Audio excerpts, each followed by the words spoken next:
ஈரோடு கிழக்கு இடைத்தேர்தலில் போட்டியிடும் நாம் தமிழர் கட்சி வேட்பாளர் சீதாலட்சுமி மீது மேலும் ஒரு வழக்கு பதிவு செய்யப்பட்டுள்ளது.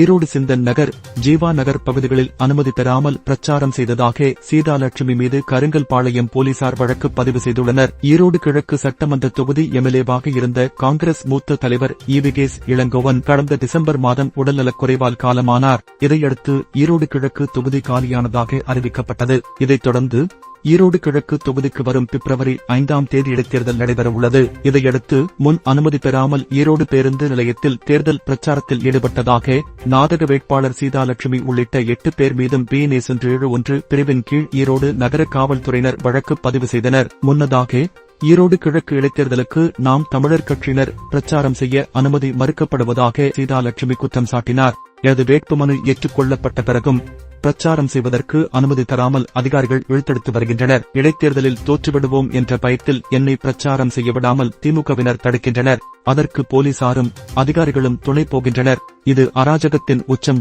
என்றார். நாம் தமிழர் கட்சியினரின் குற்றச்சாட்டை மாவட்ட தேர்தல் அதிகாரியும் மாவட்ட ஆட்சியருமான ராஜகோபால் சிங்கரா மறுத்துள்ளார்.